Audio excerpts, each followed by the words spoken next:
السلام علیکم ورحمۃ اللہ وبرکاتہ۔ آج کویسچن آنسر کے حوالے سے پارٹ 2 آپ کے سامنے لے کر حاضر ہوں۔ پچھلے پارٹ 1 میں آپ کو مختلف جو سوالات تھے اس کے حوالے سے جواب دیا تھا، UAB کے حوالے سے کہہ لیجئے یا جو آپ کے سوالات تھے۔ آج میرا موضوع اور تھوڑی سی وضاحت کے حوالے سے جو میں بات کر رہا ہوں فیملی پینشن کے حوالے سے۔ پہلے نمبر پر ذہن میں رکھیے کہ جو بھی ملازم چاہے PTCL یعنی TNT ڈپارٹمنٹ یا PTC یعنی اس حوالے سے میں بات کر رہا ہوں، میں PTCL کے حوالے سے بات نہیں کر رہا۔ گورنمنٹ کے ادارے کے حوالے سے فیملی پینشن سے کیا مراد ہے؟ اس میں پہلے نمبر پر رکھیے کہ ملازم اور اس کی فیملی۔ اب جو ملازم ہے جب اس دنیا سے رخصت ہوتا ہے وفات کی شکل میں، پہلے نمبر پر تو اس کا ڈیتھ سرٹیفکیٹ دیا جاتا ہے، اور ڈیتھ سرٹیفکیٹ کے ساتھ جو اس کے کاغذات ہوتے ہیں اس میں جب وہ پروسیجر کو مکمل کیا جاتا ہے تو اس میں پھر دیکھا جاتا ہے جی کس کو پینشن دی جائے۔ تو پینشن میں پہلا حرف یا پہلا ہمارے نزدیک جو فریق ہوتا ہے وہ ہے اس کی بیوی، یعنی وہ اہل ہوگی۔ اس کی وفات کی شکل میں پھر ان کے جو بچے ہیں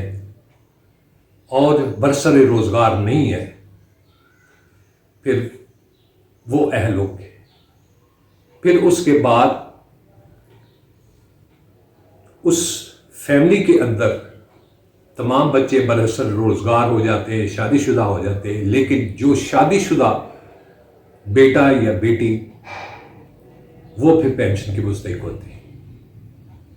یا ان کو دیے جاتے ہیں، قانونی حساب سے میں بات کر رہا ہوں۔ اس میں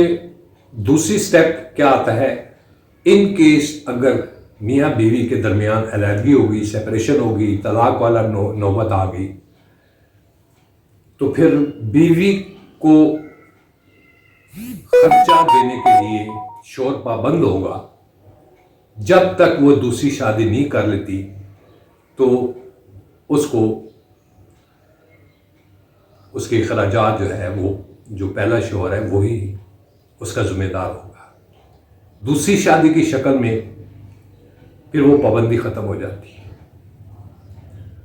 اب پہلی شادی کے اندر جو بچے ہیں تو بچوں میں جو برسر روزگار نہیں ہے تو اس شکل کے اندر اس کی عمر 12 سال سے 18 سال کے دوران کے اندر والد نے ہی اس کا خرچ اٹھانا ہوتا ہے،